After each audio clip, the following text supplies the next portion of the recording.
Shabbat Shalom.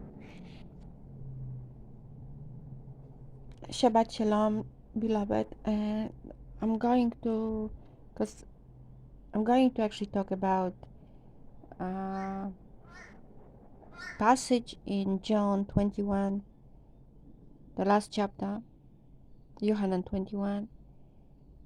I was going to actually do it that yesterday, and I was thinking, yeah, I can't forget because I had that something which actually I believe Yahuwah showed me in this passage. Then I forgot about it, and I was talking to someone today, one of the sisters, my beloved sister, and I actually brought back that matter. For some reason, Yahuwah let me get the memory back about. So wow, I should actually do it. Yahuwah brought that back, the issue. So I decided to actually make that video, because now I remember about it. Praise Yahuwah.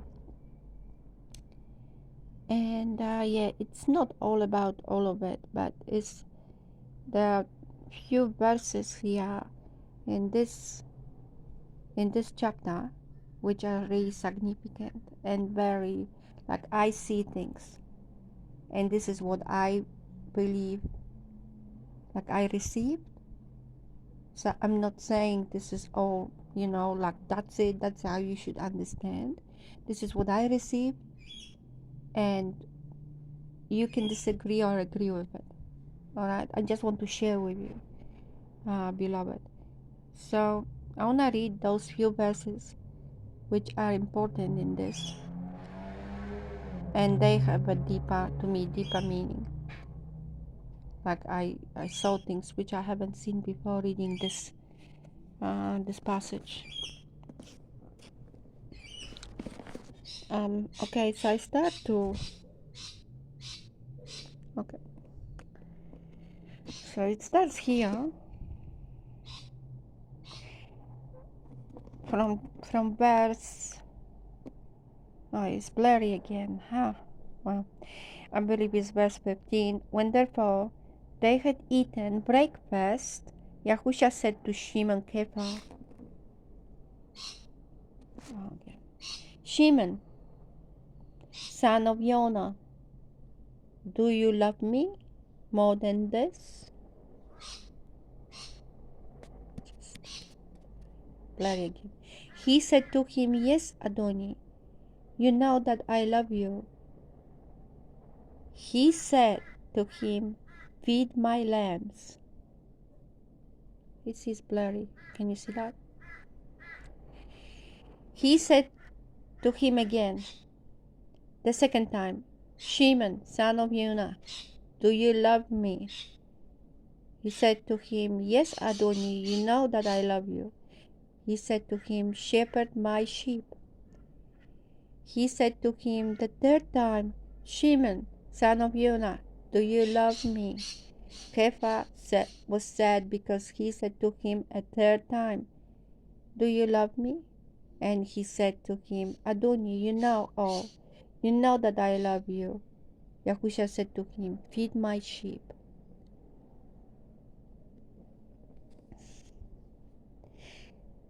Truly, truly, I say to you, when you were younger, you geared yourself and walked where you wished.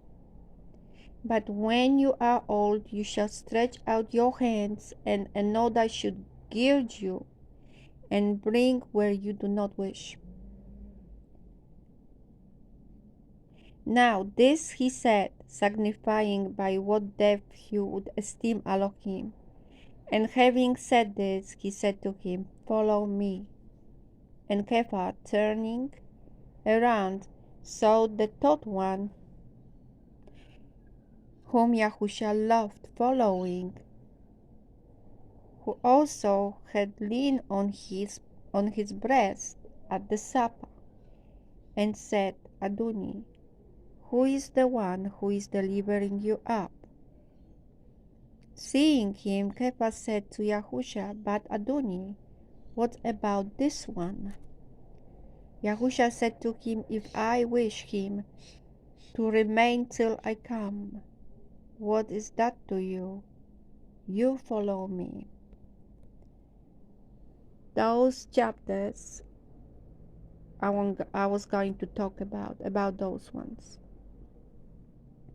There's plenty, it's so much information here, in different layers.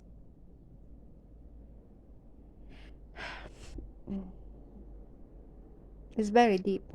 I think I was talking yesterday about it and I just didn't finish. So what is going on here? Why Yahusha is asking 3 times, Shimon, Kepha, do you love me? Which actually is making him very sad. I'm talking about Shimon in the last moment, because he's been asked so many times, does he love Yahusha? Why? Why he asked him? Why he doesn't ask someone else's? Why he doesn't ask another disciples? Why he did not ask his loved one, his favorite? Yahusha, why Yahusha didn't ask his favorite disciple the question, do you love me? What you think? There is really, we can see there is something going on here. Do you remember, and I'm going back, wait a second, I'm going to pass back. I'm going to back to, just wait.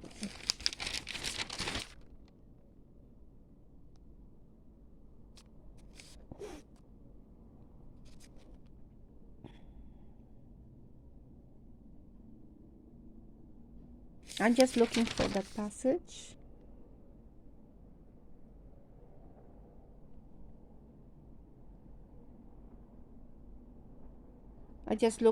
I'm honestly looking for that.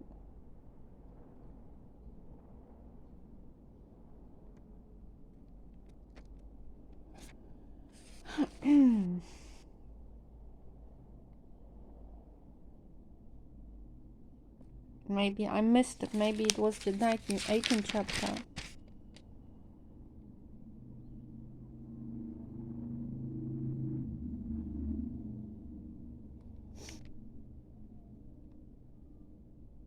I can't find it. Okay, alright, wait a second. This is part of it, but I'm going to actually go back. I believe it was a chapter before.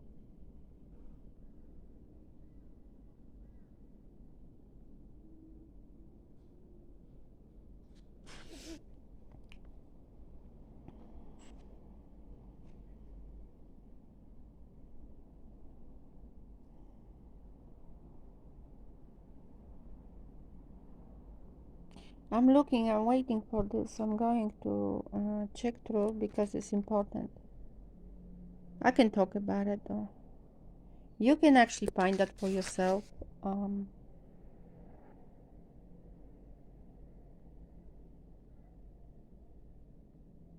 looking for that verse speaking about that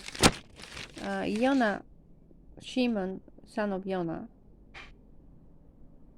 said that he will give his life for Yahusha. I can't just sort of find it.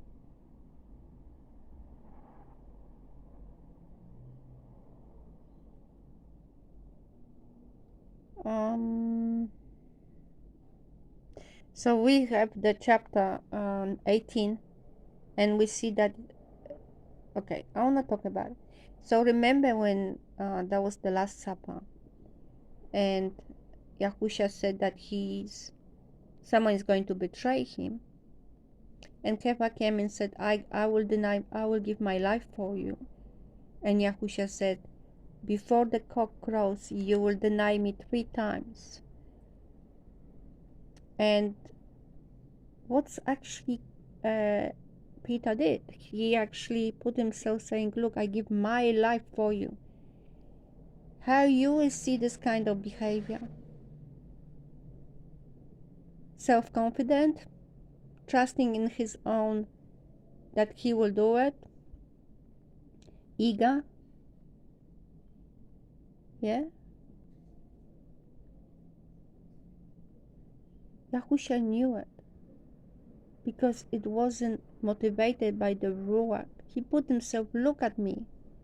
I'm sorry, that's how I see, that's what I've been given, so you can see that different way. I believe that's how, this is what it is. So I see this kind of prideful, boasting behavior. I'm going to give my life for you. And this is not. We should not put ourselves before in any way. Even speaking this way, I can hear that as well at the moment from many people. Presenting themselves as a look at me. I'm going to put myself, I'm righteous. I'm truly loving Yahuwah. Look at me. You're speaking. They willing. They letting people know. They putting themselves as someone, wow, look at me that I'm going to do that.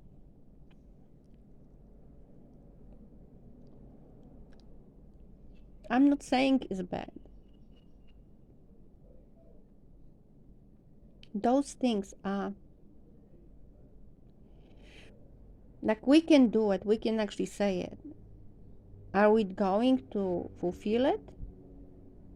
Or is it about showing ourselves to others?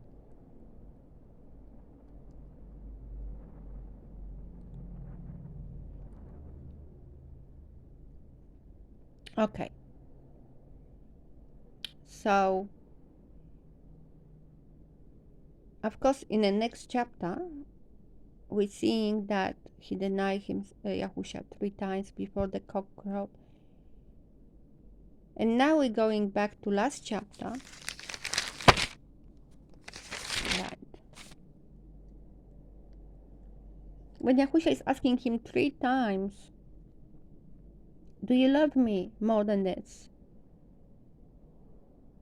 3 times as well, the 3 times he denied Yahusha. This is after that. We know that. When Yahusha already been resurrected and manifest himself to the disciples the last time. Looks like this the last time. The last time before the Pentecost or Shavuot, where the Ruach came upon them. So Yahusha did not actually believe what he was saying. That's why he asked so many times. He did not have, I have to say it, he didn't have the same relationship with Shimon like with his loved one. His loved one was always with him. He leaned on Yahusha's breast, and he was the one which asked, who is the one who will betray Yahusha? He was close. He was always next. He was always following Yahusha. He was connected with him in a special way. He had really close relationship with Yahusha. We don't even know his name. I see the other thing about it. This is showing the opposite. Look at Kepha, who is actually have a name, stone, a stone, like a piece of rock. So he is the part of the church. He's one of the stones. But his name is known and well known, like well spoken, it's always here. You can read about him in every passage. We can really see the loved one appearing a lot. It's probably 3-4 times it's been mentioned here in the scriptures. He's not really being noticed much. He doesn't even want anyone to know his name. What's that signifies? Meekness, the nature, the really meek, humble nature of this man. He is in the shadow, but the only we know that Yahusha loved him. But people argue who is this man. So we know that he's very humble. We don't even know his name. He didn't want the name to be revealed. For some, it's unknown. There is the purpose of everything. Or he didn't want, or it's all purpose of Yahuwah. So, in fact, we know Yahuwah didn't want. He wants to tell us something by it. He wants to tell us that this man was very meek and that he had a close relation with Yahusha. Yahusha didn't ask him, do you love me? Why? He never said, I will give my life for you. He didn't put himself on front and say boldly, I give my life for you. I do that for you. I will do this. He didn't put himself on front. He didn't offer himself openly so everyone can hear him. He didn't need to. He didn't need to because he had this well-established relationship. Because he was like with Yahusha, always connected with him in a special way.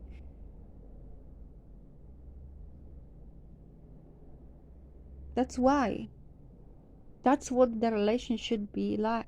That's what is between Yahusha and you. It should be between Yahusha and you, not for people to show off, to present yourself. Oh yeah, I'm going to do it. Look at me. I'm righteous. I know everything. I have the knowledge. I'm going to give myself. Look at me, how righteous I am. Come on, look at me. I'm the, well established.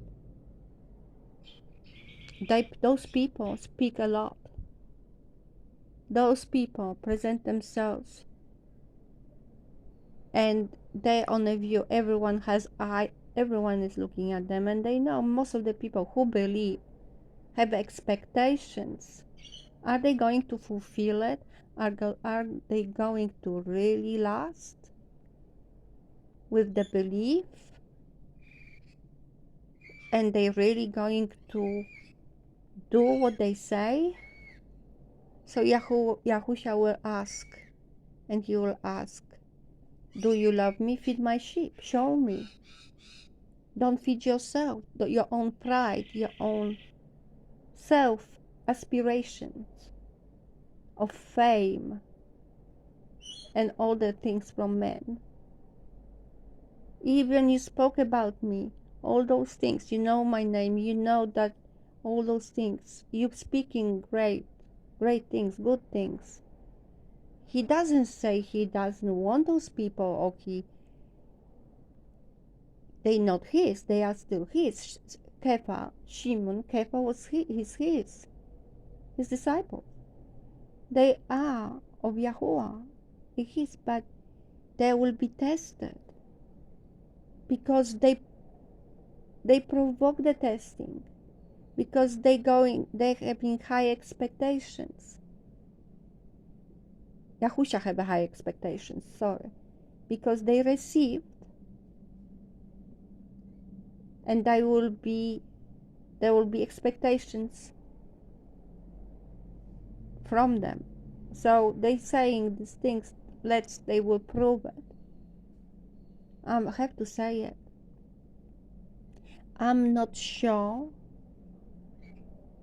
that is what it is, but what I've been shown, there is a group of people who scream loud, they speak boldly, how much they love Yahuwah, and the words are good. But are they really going to do that, what they say? So then Yahusha will ask him and will try them. Because you know what it is, where the heart is.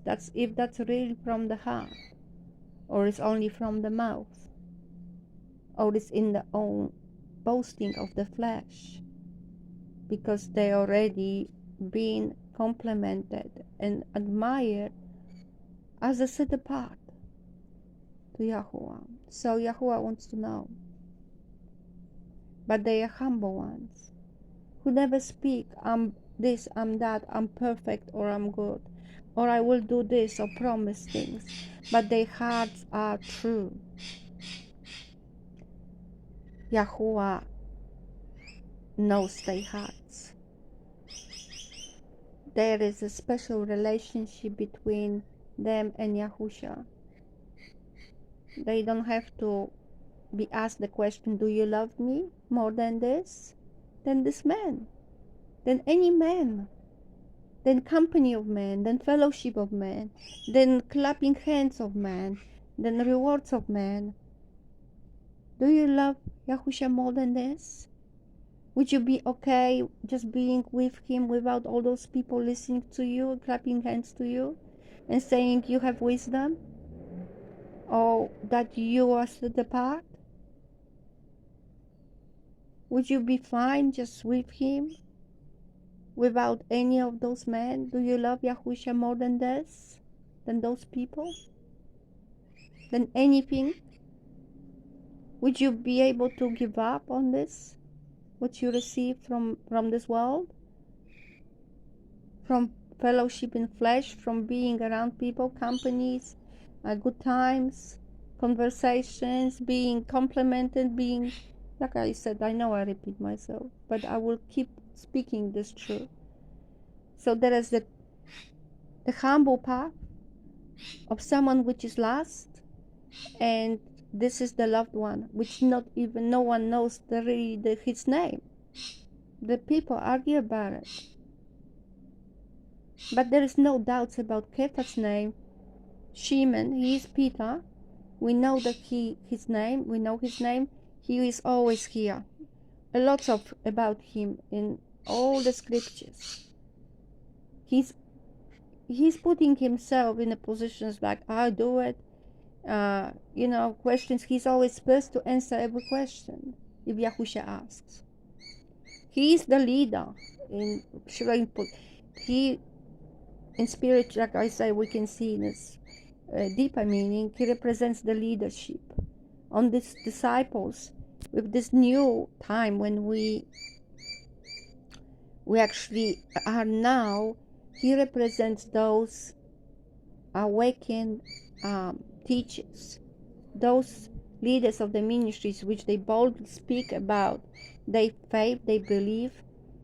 Yahusha will try them if their words are really what they really do, because they put himself on that first line.